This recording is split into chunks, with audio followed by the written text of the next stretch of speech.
Colono es una ciudad dura, todo de piedra y hierro. Es una ciudad iluminada, asfaltada. La ciudad del Colono es una ciudad harta, perezosa. Su vientre está lleno de cosas buenas permanentemente. La ciudad del Colono es una ciudad de blancos, de extranjeros. La ciudad del colonizado es un lugar de mala fama, poblado por hombres de mala fama, y allí se nace en cualquier parte, de cualquier manera. Se muere en cualquier parte, de cualquier cosa. Es un mundo sin intervalos. Los hombres están unos sobre otros, las casuchas unas sobre otras. La ciudad del colonizado es una ciudad hambrienta, hambrienta de pan, de carne, de zapatos, de carbón, de luz. La ciudad del colonizado es una ciudad agachada, una ciudad de rodillas, una ciudad revolcada en el fango. Estas fueron las palabras de Frantz Fanon, uno de los pensadores acerca del colonialismo más importantes del siglo XX. Buenas tardes con todos y con todas que nos escuchan. Estamos en una emisión más de Tiempo Ahora. Esta vez vamos a hablar de imperialismo y descolonización. ¿Cómo estás, Brian? Bien, René. ¿Qué tal el carnaval? Ahí, sobreviviendo. ¿Ya te pusiste la cruz de ceniza? Dejemos eso para otra ocasión. En otras ocasiones habíamos hablado un poco del imperialismo, ¿no? Lo habíamos topado como un poco secundariamente, y en este programa vamos a tratar un poco más a profundidad la cuestión del colonialismo y descolonización. Pero ¿a qué nos referimos cuando hablamos de descolonización, de esta palabra? Como te había señalado anteriormente, en varios de los programas que hemos cubierto, hemos recurrido en varias ocasiones a hablar del imperialismo y más específicamente de la era del imperio. Ya hemos dicho varias ocasiones que este es un periodo que corresponde a finales del siglo XIX e inicios del siglo XX, en el cual unas pocas potencias, principalmente europeas, se repartieron todo el mundo y se hicieron control de gran parte del mundo. En este programa precisamente vamos a tratar justamente una de las consecuencias más importantes de ese periodo, que es justamente Entonces, la palabra descolonización se trataría de un término que alude a un evento histórico, digamos, del siglo XX, en un proceso de la salida del control, digamos, de algunos países, o el nacimiento de algunos países como tales, entre comillas, independientes, de sus metrópolis o de sus imperios, ¿no? Sí, quisiera puntualizar un par de cosas en torno a lo que has dicho. Sí, grosso modo, cuando hablamos de descolonización, hablamos de que las potencias coloniales aceptan la independencia de las que habían sido sus colonias, por un lado. Y por otro lado, yo personalmente creo que hay que hablar de procesos de descolonización, porque no todos los casos fueron idénticos en todos los lugares en los cuales hubo descolonización, y eso es algo que vamos a profundizar posteriormente, porque en algunos lados la independencia se obtuvo más a través de acuerdos y negociaciones, y en otros lados fue enfrentamiento y guerra de manera abierta. Y yo simplemente quisiera agregar que el término descolonización, a partir también de estos procesos históricos, implica procesos también teóricos, filosóficos, experienciales, civilizatorios, también un poco que surgen a raíz de estos eventos históricos, y en los últimos años especialmente ha habido toda una ola de pensamiento latinoamericano llamado decolonial o descolonial, y también surge a partir de estas inquietudes. Claro, tal vez en otro programa podríamos profundizar acerca de esto, pero vamos a hablar también un poquito de esto. Entonces, la cuestión es que, digamos, ya como una forma de pensamiento implica más allá de los hechos históricos, más bien una reflexión acerca de procesos políticos, de pensamiento, de proyectos civilizatorios también, etcétera. Bueno, antes de empezar de lleno con lo que vamos a abordar, vamos a escuchar un pequeño fragmento de un discurso de Fidel. Porque lo tenían todo planeado y la historia se conoce perfectamente bien.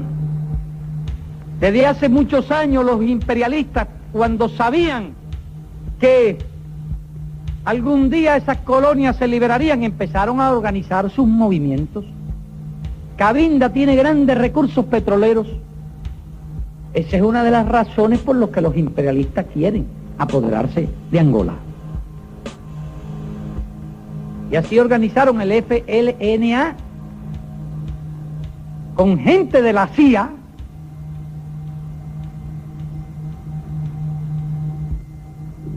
Algunos imperialistas se preguntan ¿por qué ayudamos a los angoleños? ¿Qué intereses tenemos nosotros allí? Ellos están acostumbrados a pensar que cuando un país hace algo es porque está buscando petróleo, o cobre, o diamante, o algún recurso natural. No.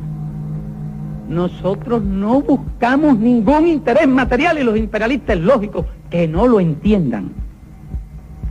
Porque se guían por criterios exclusivamente chauvinistas, nacionalistas, egoístas. Estamos cumpliendo un elemental deber internacionalista cuando ayudamos al pueblo de Angola.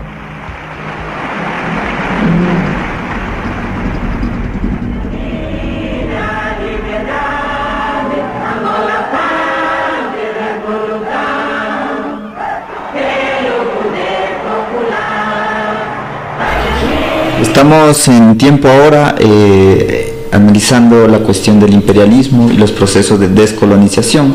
Acabamos de escuchar un fragmento de un discurso de Fidel Castro y bueno, por lo que podemos escuchar, un poco se entiende que él habla en torno a esta cuestión de la participación de alrededor de 350.000 cubanos en la guerra de independencia de Angola, ¿no? Luego un poco ampliaremos por qué Cuba en una guerra africana, por qué se produce esto y cuál fue el contexto, ¿no? Bien, entonces, ¿qué podemos primero decir como antecedentes acerca de todos estos procesos? Para empezar, de nuevo retomo algo que habías mencionado anteriormente, que es lo siguiente, que en este programa vamos a tratar el fenómeno histórico del colonialismo y la descolonización. No vamos a hablar acerca del pensamiento de descolonización que ha surgido posteriormente en torno a estos procesos. Bien, hecha esta aclaración, tenemos que remontarnos hasta nuevamente a la era del imperio, finales del siglo XIX e inicios del siglo XX. Como hemos ya insistido en varios programas, esta es la época que el historiador Eric Hobsbawm ha denominado la era del imperio. Es una época en la cual unas pocas potencias, principalmente europeas, se hacen del control y se reparten prácticamente todo el mundo.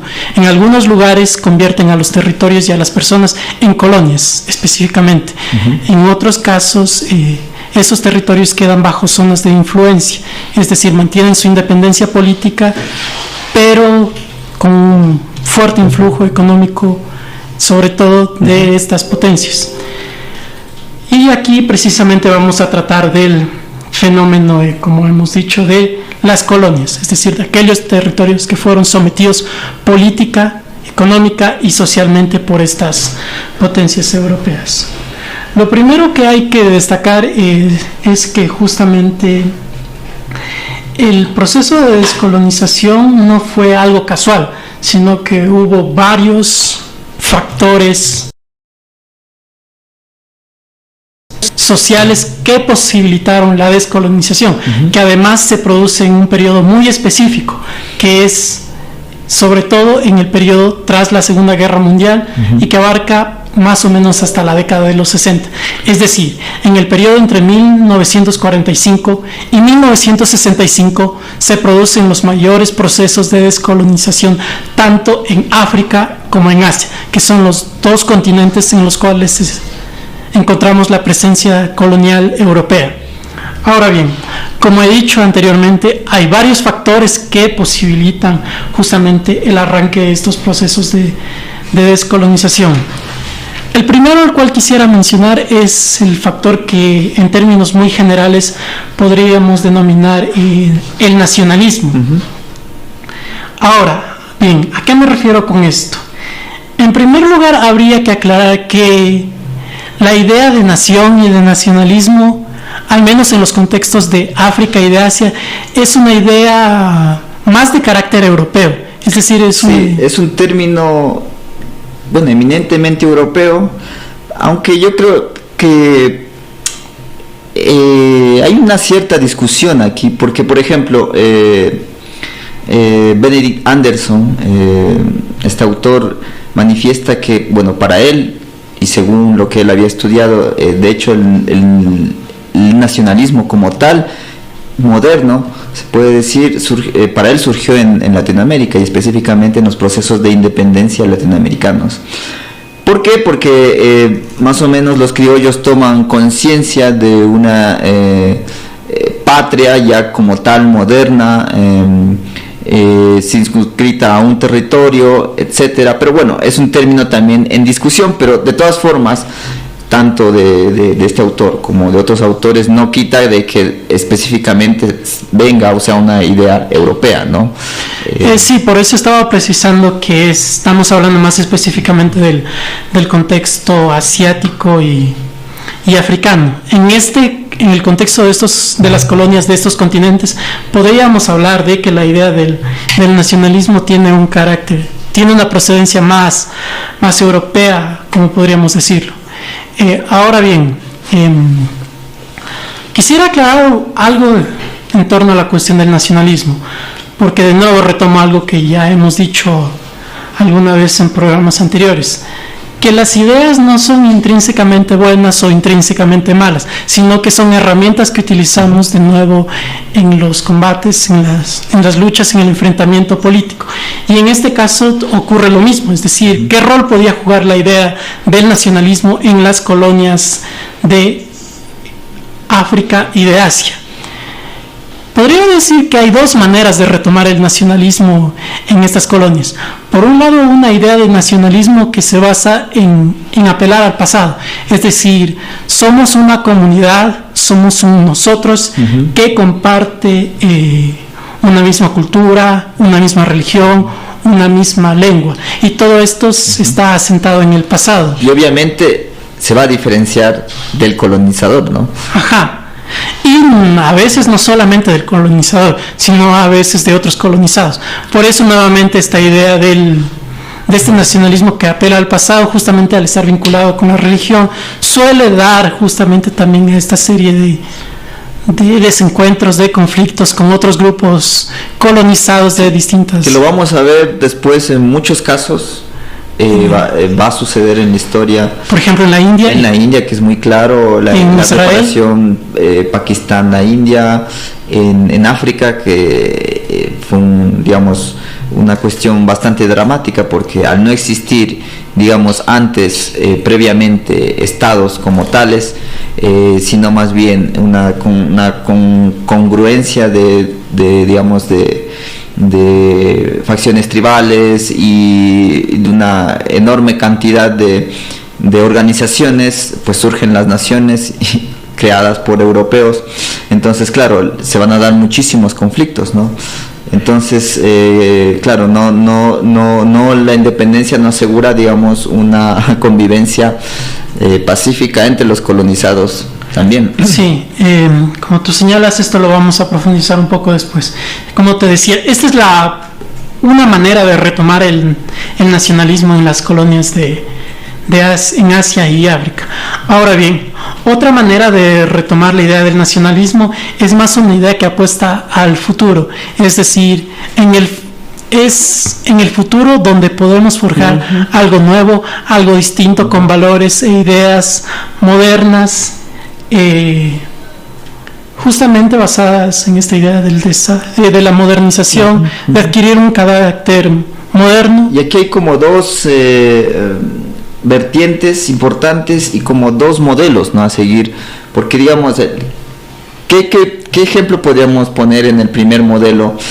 Tal vez algunas naciones árabes que no tanto en los periodos de colonización sino posteriores, que apelaron mucho al tradicionalismo, y a sus valores muy tradicionales, religión musulmana, etc.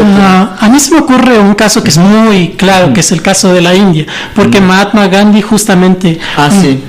En el caso de Gandhi es muy claro que él está apelando a una sociedad tradicional y que rechaza justamente todo lo que identifica como la corrompida sociedad moderna de Gran Bretaña. Occidental, etc. Ajá. Y en el segundo caso estaría uno de los casos como más claros, la Turquía de Atatürk. Ajá. O de... se me ocurre también Nasser. Y Nasser, claro, por Egipto, supuesto. que el líder egipcio. Sí, entonces, claro, hay estos dos modelos distintos, y como dices, el uno alude al tradicionalismo, el otro alude a las cosas buenas de la modernidad, pero en función de un proyecto de modernización, podríamos decir. Bien, este es uno de los factores que entra en juego en los procesos de descolonización. Otro factor que entra en juego es otras ideas, además de las ideas del nacionalismo, y en este caso podríamos rescatar dos en particular, que es por un lado la idea de la democracia representativa, es decir, los ideales de democracia y soberanía de un pueblo que toma sus decisiones por sus propias cuentas, de nuevo, bajo los esquemas de una democracia más representativa, es decir, que hay representantes que toman acciones y hablan en nombre del pueblo, por un lado. Por otro lado, también tenemos las ideas más vinculadas al pensamiento socialista, y aquí tenemos sobre todo una figura que es clave mencionar, que es la figura de Lenin. Y es clave mencionarla, yo diría, justamente porque él habla mucho sobre imperialismo. Sí, es decir, el texto de Lenin es, digámoslo, uno de los textos claves para la cuestión del imperialismo, el imperialismo, fase superior del capitalismo. Y justamente uno de los temas que trata es lo que hemos señalado, lo que Lenin identifica, que en la fase imperialista del capitalismo las potencias se reparten el mundo. Entonces, a través de este lente para explicar y analizar la realidad, justamente los pueblos colonizados retoman estas ideas del pensamiento socialista como bandera de lucha justamente contra el dominio de las potencias coloniales. Ahora quisiera también hacer una aclaración nuevamente en torno a estas ideas de nacionalismo, democracia representativa y de socialismo, que estas ideas provienen sobre todo de una minoría culta. ¿A qué me refiero con esto? Nuevamente, retomando al historiador Eric Hobsbawm, él decía que el fenómeno del imperialismo no solo era económico y político, sino también cultural. ¿A qué nos referimos con esto? Que las potencias europeas también se impusieron a través de la educación, pero concentradas a ciertos sectores, es decir, a las élites locales, a las élites de las colonias. Entonces, las élites coloniales recibían una educación occidental, y justamente personas dentro de estas élites coloniales fueron las que se familiarizaron con estas ideas del nacionalismo, con estas ideas de la democracia representativa, con estas ideas del socialismo, y fueron estas élites, digamos, las que articularon en términos de lucha política las proclamas de las cuales se valdrían las luchas de los pueblos coloniales en contra de las potencias. Y en muchos casos también apelando a valores tradicionales, ¿no? Por ejemplo, Gandhi, si mal no lo recuerdo, se educa en Reino Unido, sí, muy bien educado, como en una de las mejores universidades, viaja por muchos lugares, por ejemplo Sudáfrica, o sea, ve todo este panorama de la colonización británica, y bueno, y su conclusión es que, claro, apelar por la independencia, pero utilizando un factor como muy importante para la sociedad hindú, que era el tradicionalismo, y de esta forma oponerse efectivamente a la colonización y promover una independencia pacífica, ¿no? Digamos, al menos dentro del planteamiento. Después se verá que hubo muchos enfrentamientos posterior, ¿no? Pero en el planteamiento de Gandhi era así. Sí, creo que eso podremos profundizar un poco más adelante cuando ya analicemos alguno de los de los casos de descolonización. Ahora bien, ¿qué es lo que hace posible, digámoslo, el desencadenante ya como tal de estos procesos de descolonización? Es muy claramente la Segunda Guerra Mundial, y lo es por varias razones. La primera de estas razones es que en medio de la guerra las colonias proporcionaron a sus metrópolis tanto hombres, sí, carne, soldados y recursos, es decir, fueron el sustento para que las potencias pudieran llevar a cabo sus guerras. Y es claro, muchas veces se obvia, ¿no? Ajá. Dentro de la historia o la historiografía, digamos, más europea, se obvia esta participación de las colonias, tanto como soldados, como materia, como de donde sacaron muchísimos recursos de materia prima. Incluso podemos llegar incluso al ejemplo de Ecuador, ¿no? Ecuador también participó de alguna forma en esta, digamos, en este proceso, ¿no? Entonces, digamos, es una historia que se obvia un poco la participación que fue importantísima, ¿no? de sí, las colonias. Sí, y es claro que al finalizar la guerra, las colonias estaban, al menos desde una posición legítima de reclamar, nosotros hemos puesto recursos, hemos puesto seres humanos en esta lucha, así que merecemos que se nos conceda un mayor grado de autonomía o de plano la independencia. Entonces, eso fue. Y además que justamente la Segunda Guerra Mundial en sí misma implica la derrota del fascismo, y con la derrota del fascismo implica el predominio que adquieren las ideas de libertad, democracia y soberanía.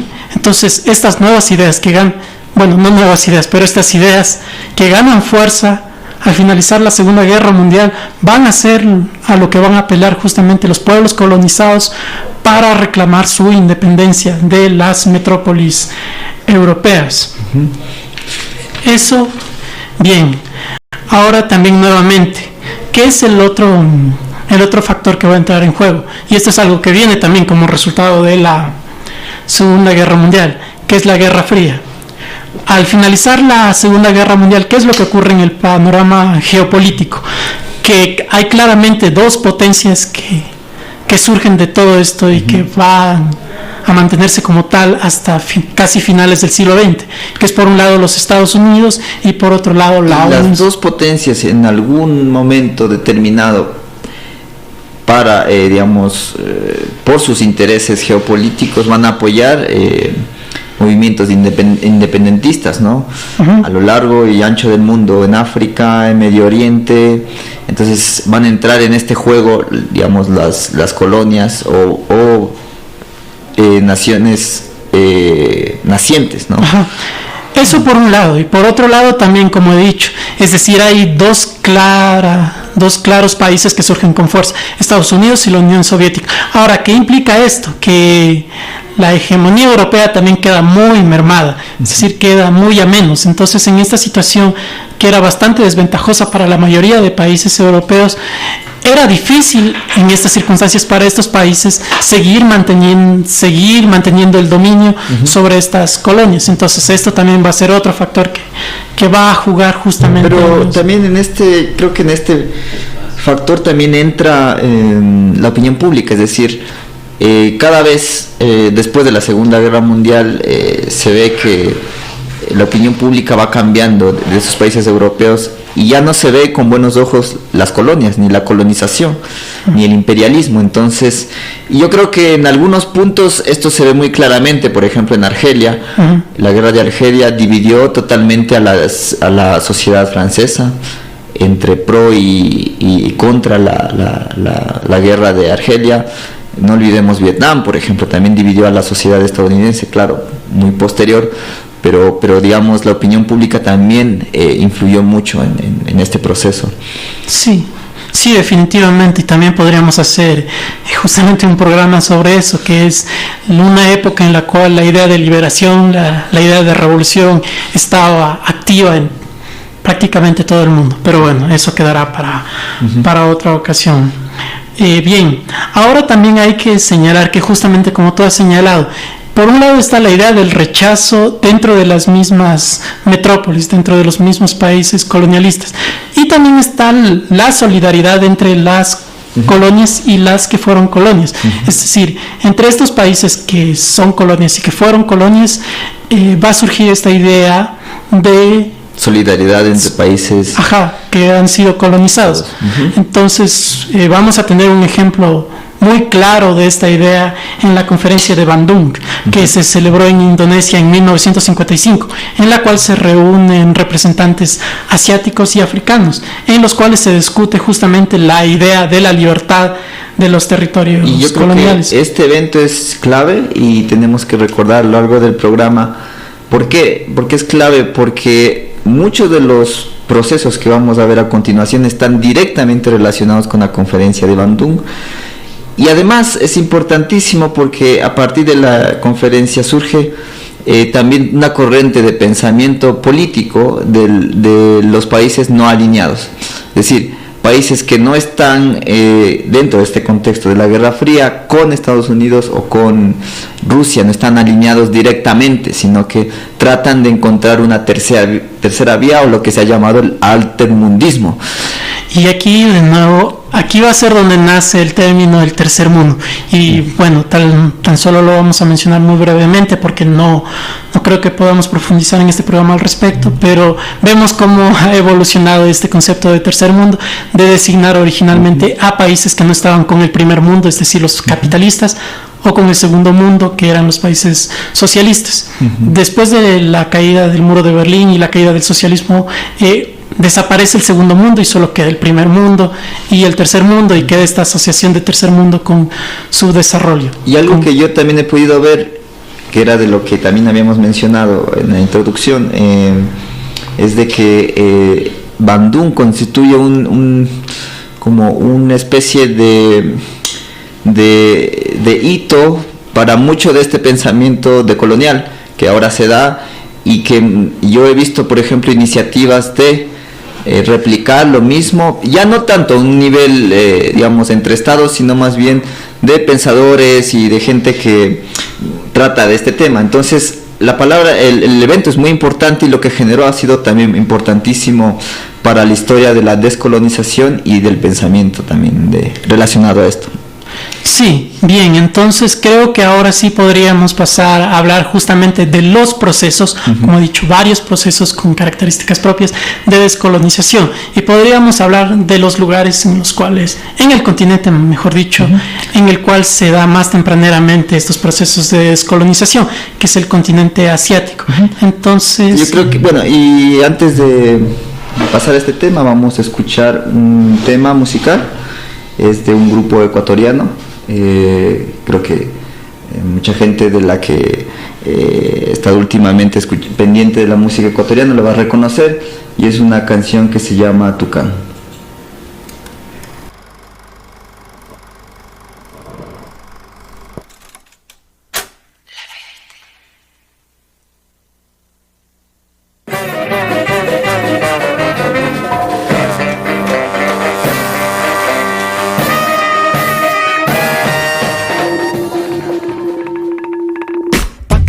Tienen si no tienen ni pa' calzón. Aparte de lomo entera te partes el lomo. Popa es bomba y capaz de tocar a la redonda. Con que mate a uno ya te deja la fecunda. Cuatrante no mante, lo ante pa'lante, mete culo y mande. Que no tengo más de un báculo, toca puro avante. Pon, pon, pon y bate que culate empaque el maqueño. No meto el leño sino afloja, topa más empeño. Ay, caprichito del hondo más meloso. No me lo mate, no me lo mate, no me lo mate hermoso. Busca si no te dice quédate quietito. Papito, no te amago, yo la hago y te lo quito. A tu maraca monda. No quemas de boca, vence parte de la loca pieza. Esto ya hace rato que se nos fue de la cabeza.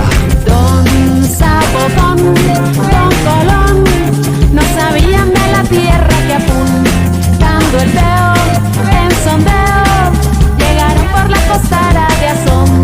Bromagón, buen saqueo, a punta de los caprichos del rey, que reía porque creía que en la nueva tierra el oro descubrió. Anda, caga a otro lado, cabrón. No me vengas con que descubriste la tierra en la cual yo ya vivo desde antes que tú llegues y te plantes. Y yo no vivo solo, también están los animales. Aquí no hay elefantes, pero sí un coro enorme de aves cantantes. Tenemos sapos. Y gatos grandes. Aquí hay delfines de agua dulce. Y un sinfín de criaturas dulces. Monte, bosque, tierra hermosa, abundante, donde el hombre no había entrado antes.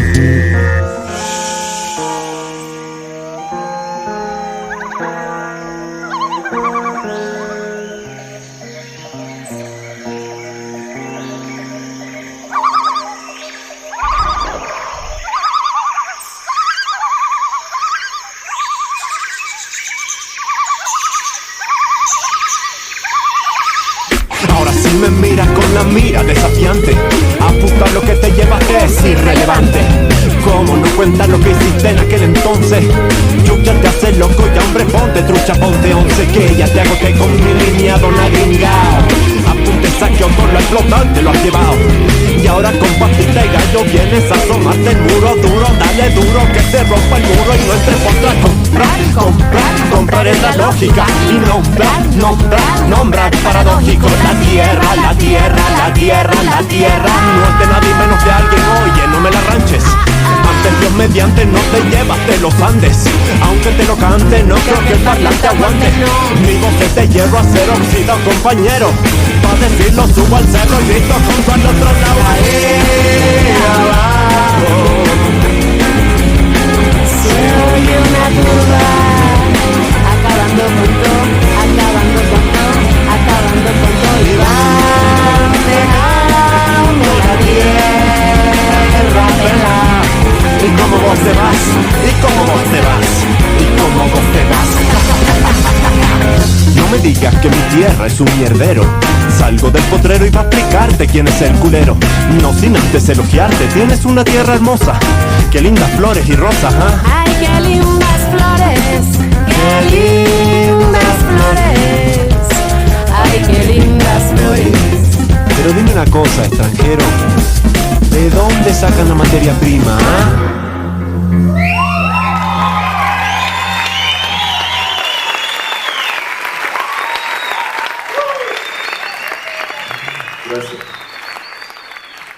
Estamos en tiempo ahora hablando sobre imperialismo y descolonización. Acabamos de escuchar la canción Tucán de la banda ecuatoriana Swing Original Monks.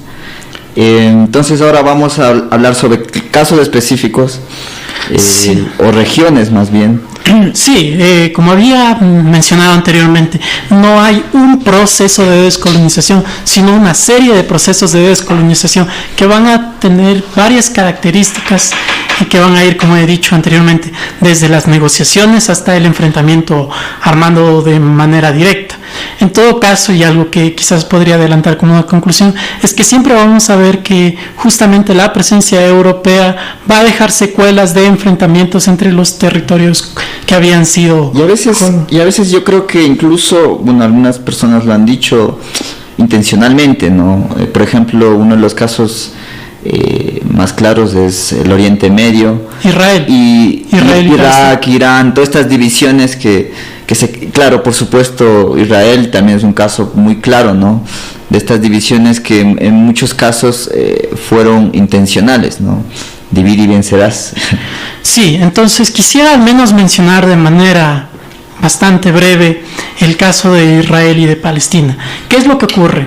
Que el territorio de Palestina estaba administrado originalmente por los británicos, y una vez que concluye la Segunda Guerra Mundial, justamente ya teniendo los antecedentes de lo que había ocurrido con el Holocausto judío, las Naciones Unidas y la comunidad internacional lo que deciden es que este territorio de Palestina, parte de este territorio de Palestina, corresponda a un territorio que sea para una nación de carácter judío. Entonces el territorio palestino queda dividido en dos estados, uno que es de carácter árabe y otro que es de carácter judío, con una zona internacional que viene a estar situada en Jerusalén. Pero lo que sucede es que apenas los británicos abandonan ese territorio, justamente van a surgir estos choques entre palestinos e israelitas, y va a dar a una serie de conflictos muy marcados desde la década de los 40 hasta la década de los 70, y que vemos que inclusive perdura hasta la actualidad. Sí, sí. Entonces, por un lado podemos mencionar en primer lugar justamente la primera guerra árabe-israelí, que es entre el 48 y entre el 49, y posteriormente vamos a ver que los Estados Unidos, ya contando con un fuerte apoyo de los Estados Unidos, justamente van a lanzar varias ofensivas contra los palestinos y contra otras poblaciones árabes vecinas. Y el caso más claro de esto va a ser la Segunda Guerra Árabe-Israelí de 1956, en la cual tenemos que Israel, con el apoyo de Gran Bretaña y de Francia, entra a territorio egipcio. ¿Y por qué razón? Esto igualmente lo voy a mencionar muy brevemente, que es porque el líder egipcio de aquel momento, Gamal Abdel Nasser, había nacionalizado el canal de Suez, que estaba bajo control de británicos y franceses. Entonces Israel se convierte en una ficha dentro de este juego. Y como lo habíamos mencionado, este personaje es uno de los personajes que apeló a esta corriente, digamos, de un nacionalismo, pero mirando hacia el futuro, o sea, un nacionalismo, se puede decir, modernizador del mundo árabe, que después de nacer, que muchos dicen que fracasó esta concepción, toda esta concepción modernizadora y específicamente laica, se puede decir, ha caído mucho, digamos, en desuso, ha caído en desgracia, y lo que hemos visto y lo que conocemos nosotros en el día, en la actualidad, más bien es la otra corriente que tomó mucho más fuerza, la corriente más tradicionalista, mucho más, que apela mucho más a la religión, ¿no? Lo habíamos hablado cuando hablamos de Irán, por ejemplo, es uno de los casos, ¿no?, más concretos, ¿no?, de por qué la revolución iraní culmina generando todo este sentimiento nacionalista referido a la religión, más sí, no laico, ¿no? Sí, solo quisiera establecer un caso de contraste, que en el caso de Nasser, justamente como tú habías señalado, es una forma de nacionalismo particular y tiene un nombre muy particular, que es el nombre de panarabismo, es decir, reconocerse como hermanos a todos aquellos países que pertenecen al mundo árabe, un proyecto entre hermanos árabes orientado hacia el futuro. Y de nuevo, que pertenece al mundo árabe. Y otra diferencia justamente con el caso de Irán, que Irán, como ya habíamos señalado en su programa también, que pertenece al mundo persa. Muy bien, hemos señalado, como podemos ver justamente, cómo la presencia colonial y luego la salida colonial da origen a conflictos como el caso de Israel. Y esto va a ser otra constante en otros casos coloniales, como es en el caso de Indochina, lo que se conoce como Indochina. ¿Qué es lo que ocurre allí? Indochina era un territorio colonial controlado por los franceses. Y en este caso lo que ocurre es que justamente en el contexto de la Segunda Guerra Mundial, los franceses pierden el control colonial sobre el territorio de Indochina, que pasa a ser controlado por los japoneses, que eran otro de los países que estaban justamente disputando la guerra. Y apelando al imperialismo también. Ajá. Y finalmente, en medio de esta resistencia a la presencia japonesa, surge una figura vietnamita, que es la figura de Ho Chi Minh. Y en 1945, justamente, encabezado por Ho Chi Minh, Vietnam proclama su independencia. Pero ¿qué es lo que ocurre ya una vez finalizada la Segunda Guerra Mundial? Que los franceses tratan de volver reclamando nuevamente su dominio colonial sobre el territorio de Indochina. Y esto obviamente no va a sentar bien entre Ho Chi Minh y los vietnamitas. Creo que fue una constante, es decir, no solo en Indochina, y yo creo que en todos los territorios en donde de alguna forma se disputaron en la Segunda Guerra Mundial estos territorios, las potencias europeas vuelven pensando tal vez que iba a retornar el mismo estado anterior, ¿no? Pero claro, todo el estado ya no era el mismo, las colonias reclamaban independencia, y claro, Vietnam es uno de los casos mucho más claros sobre esto, y a partir de esto empieza la larga guerra, esta vez sí armada y sangrienta, por la independencia de Vietnam. Sí, de nuevo lo voy a mencionar muy brevemente. Justamente da lugar a lo que se conoce a la guerra de Indochina, el enfrentamiento entre los vietnamitas y los franceses, que dura hasta 1954. Y finalmente lo que va a ocurrir es que va a haber unos acuerdos de paz en los cuales se señala una división temporal de Vietnam en 2 territorios, que posteriormente va a llevar, que debería llevarse un referéndum para ver si es que se mantenían separados o si se unificaban. Pero ¿qué es lo que ocurre? Que el territorio del sur de Vietnam, que estaba empieza a quedar muy vinculado a los Estados Unidos, y este territorio del sur desconoce toda intención de hacer elecciones, y entonces esto obviamente da lugar a descontento dentro del mismo territorio del sur de Vietnam, y entonces surge un enfrentamiento hacia el gobierno del sur de Vietnam, liderado por el Vietcong. Y luego justamente ya en el contexto de la Guerra Fría, es decir, el enfrentamiento entre el bloque capitalista y el bloque comunista, esto va a desencadenar la guerra de Vietnam. Que creo que, bueno, la mayoría del público conoce un poco más por todo lo, digamos, por todo lo que vemos en los medios de comunicación, películas, etcétera, y una guerra bastante larga, y que termina con la unificación de las... Vietnam se unifica en el 75. Como había señalado, por un lado tenemos a Vietnam del Norte, encabezado por Ho Chi Minh, y el Vietcong, y más alineados justamente al bloque socialista, y por otro lado tenemos al gobierno de Vietnam del Sur, alineado a los Estados Unidos. Y justamente, como hemos señalado, el resultado final de esto es la unificación de Vietnam bajo el liderato de... Sí. Bueno, y claro, y específicamente en el contexto de la Guerra Fría, este es uno de los casos más claros de ese enfrentamiento de las dos potencias en la Guerra Fría. Y bueno, y yo quisiera mencionar otro caso que es muy poco conocido, creo yo. Cuando se habla de descolonización se habla muy poco de Indonesia. Yo creo que la mayoría de personas no sabe que en Indonesia ocurrió uno de los hechos más lamentables de la Guerra Fría. Se habla de aproximadamente 2 millones de personas muertas, relacionadas algunas que se les tildó como comunistas y otras que no tenían nada que ver, pero hubo una masacre que en muchos casos ha sido muy silenciada y que persiste hasta ahora, porque hasta el día de hoy, en el tema de Indonesia, ha quedado totalmente en la impunidad. Es decir, ninguno de los culpables ha sido enjuiciado, procesado. No ha habido ni siquiera ningún resarcimiento con las víctimas. Y este hecho y sus consecuencias, yo creo que si las personas quisieran un poco indagar mucho, habla mucho de esto para mí uno de los mejores documentales, y que muchas personas también hablan o lo rankean como uno de los mejores documentales de la historia, que se llama El acto de matar. Es un documental del director Joshua Oppenheimer, estadounidense, y es un documental muy bueno porque habla sobre qué pasó y qué pasa hasta la actualidad. Entonces, cuando uno ve esto, es un poco surrealista ver la situación de Indonesia, porque no ha habido ningún resarcimiento. De hecho los victimarios están en el poder ahora, y de hecho estas masacres la ensalzan como verdaderos acontecimientos históricos nacionales. Entonces es un caso bastante particular, y es uno de los casos de los que no se habla mucho.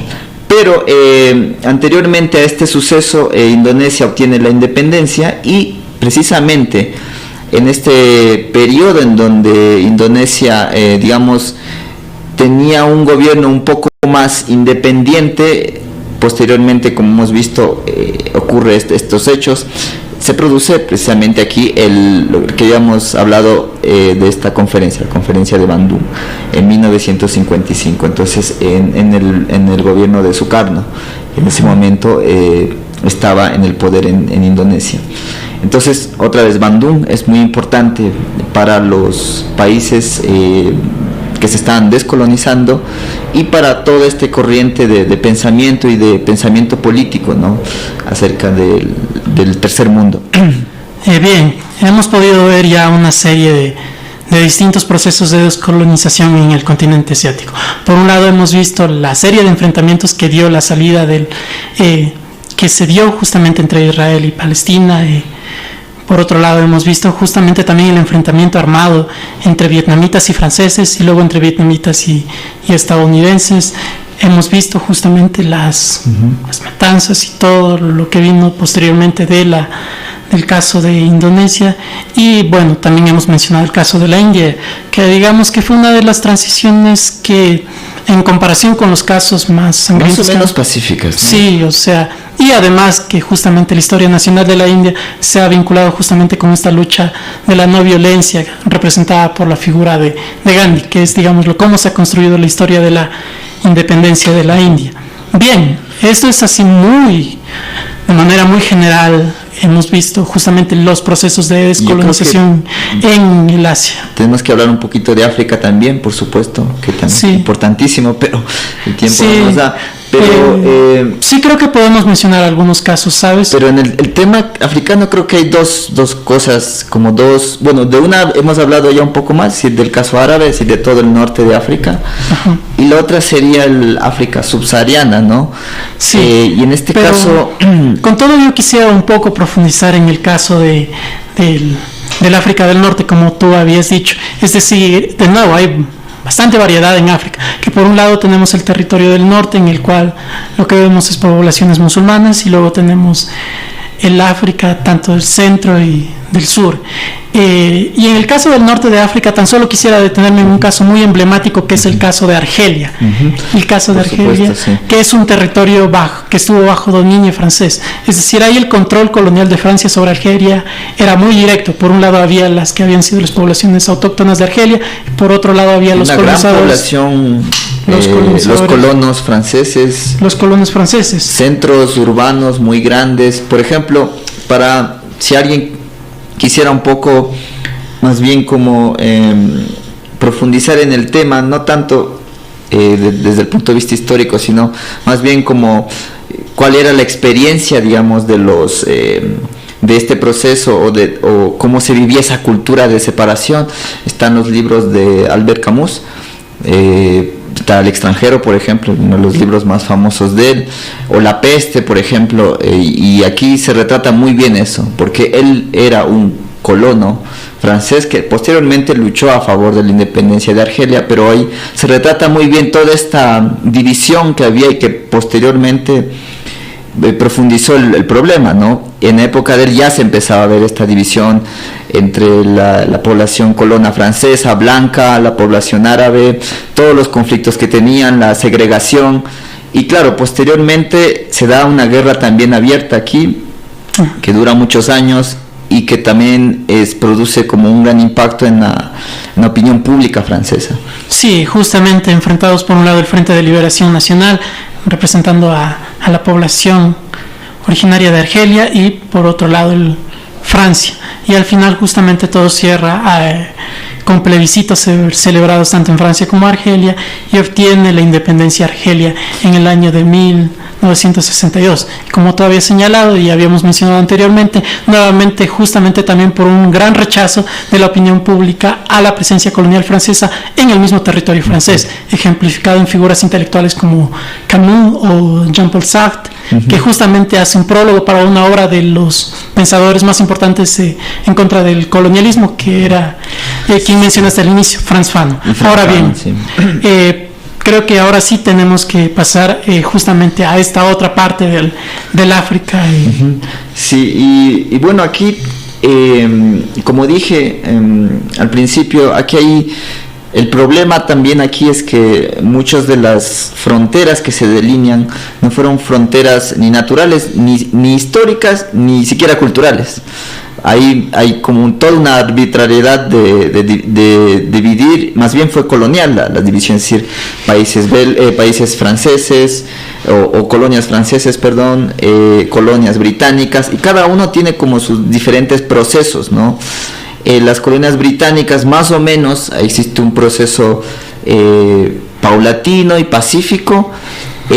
Caso particular es el de Sudáfrica, que a pesar de que Sudáfrica a principios del siglo XX ya tuvo una independencia de facto, pero el problema, como también es de conocimiento general, se produjo porque existía una especie de colonialismo interno, es decir, una población mayoritariamente de origen africano totalmente segregada y una población blanca de origen europeo que tenía todos los privilegios, todos los recursos, y que esta segregación duró hasta entrados los años 90. Pero aquí también tenemos las huellas o las consecuencias de esta colonización, ¿no?, europea de África. ¿Qué más podemos señalar? Yo quisiera destacar un caso en particular y en el cual es necesario mencionarlo, que es el caso de la República del Congo. O sea, ese fue un territorio controlado por Bélgica, que de nuevo es un país que no suele estar mucho vinculado en las discusiones sobre imperialismo, pero fue una potencia imperial con todas las de ley, al igual que Gran Bretaña o al igual que Francia. Entonces, bien, yo tan solo lo que quisiera señalar sobre este territorio es que justamente el Congo obtiene su independencia de Bélgica después de iniciar este proceso de independización desde el año de 1958, y que se realiza finalmente esta independencia en el año de 1960. Y que es además un territorio muy estratégico, porque Bélgica de aquí sacó muchísimos recursos, especialmente con los diamantes, y que hasta ahora persiste este problema con los diamantes. Y posteriormente a eso existe todo un juego entre potencias, y especialmente vinculadas con recursos económicos. Sí, eso va a ser el caso, podremos decir inclusive trágico, de lo que ocurre en el Congo, porque se celebran elecciones libres en el Congo y gana el movimiento nacional congoleño, representado por Patrice Lumumba, quien fue designado primer ministro. Pero Bélgica, justamente por lo que quería mantener todavía este control sobre los recursos del que había sido su colonia, va a apoyar iniciativas separatistas dentro del Congo, de la República del Congo. Y obviamente Lumumba va a reaccionar contra esto y va a manifestar claramente, denunciar justamente estas iniciativas neocoloniales, y va a tratar de apelar a la solidaridad de los pueblos africanos. Pero ¿qué es lo que pasa?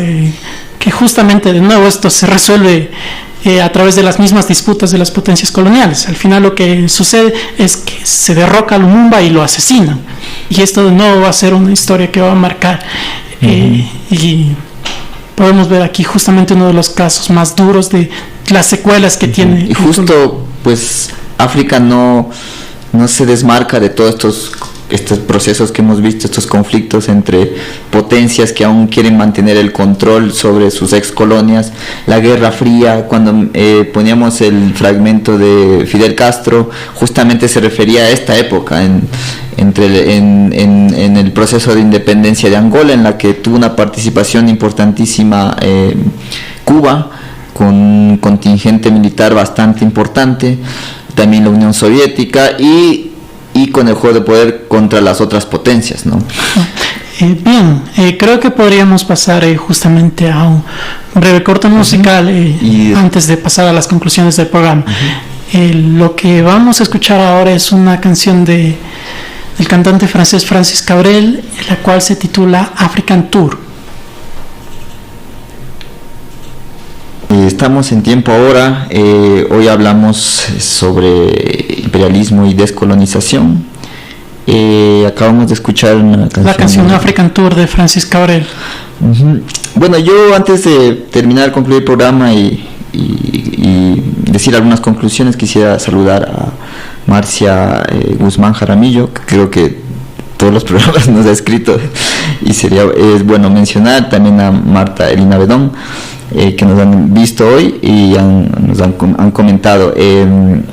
Bien, como conclusiones, yo creo que el problema de la colonización y descolonización, yo creo que no es algo que haya concluido. Es decir, las consecuencias, las llagas, se puede decir, todo lo que ha provocado persisten hasta hoy. Hay espacios que de facto no han tenido una independencia o procesos de independencia o creación, o les han permitido crear un Estado, como el caso palestino, y todas las consecuencias que tiene esto. Digamos, por ejemplo, la migración a Europa de las o los habitantes de las excolonias, por ejemplo, las excolonias de Francia, de eso trata precisamente la canción que habíamos escuchado hace un momento. Entonces el tema está ahí, las consecuencias están ahí y no ha terminado para nada. Es decir, el tema es tan actual ahora como hace 10 años, hace 20 años, y en los mismos procesos de descolonización de mediados del siglo XX. Yo quisiera rescatar algo más desde un enfoque histórico. Por un lado, y lo vuelvo a repetir, como hemos señalado en varios programas, la era del imperio, es decir, esta época, fines del siglo XIX, inicios del siglo XX, es extremadamente clave, porque muchas de las cosas que todavía tenemos que lidiar en el mundo ahora se forjaron en esa época, y se forjan justamente en esta época en la cual las potencias, sobre todo europeas, se están disputando y se están tratando de controlar territorios por todo el mundo. Eso por un lado. Y por otro lado, como tú has señalado, es decir, todavía se siguen viviendo las secuelas de ese colonialismo a pesar del proceso de descolonización.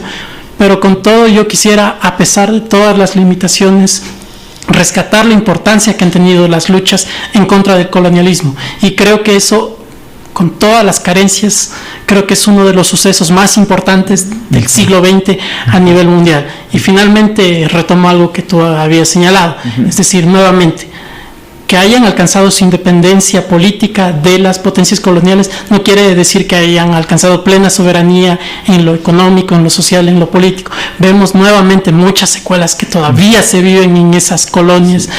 Las situaciones difíciles, como tú habías señalado, la cuestión de la migración de los países africanos, por un lado los conflictos, la dependencia que existe muy clara de algunas excolonias con sus metrópolis. Ajá. En África, por ejemplo, es muy claro.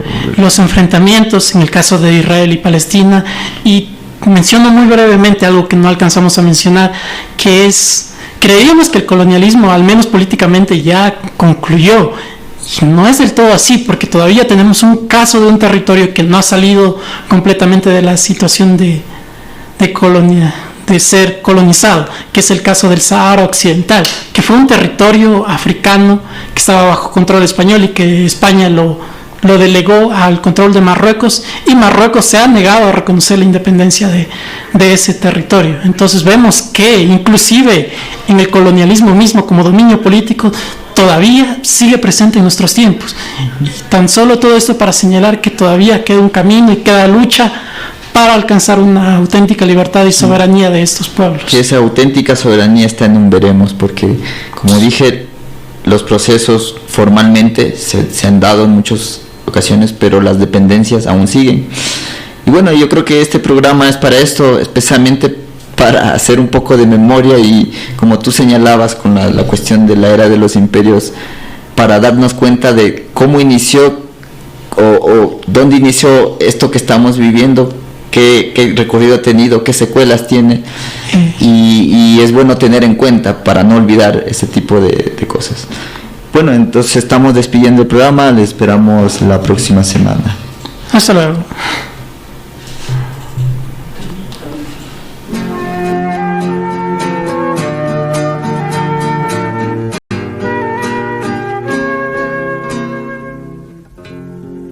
Es muy difícil establecer comparación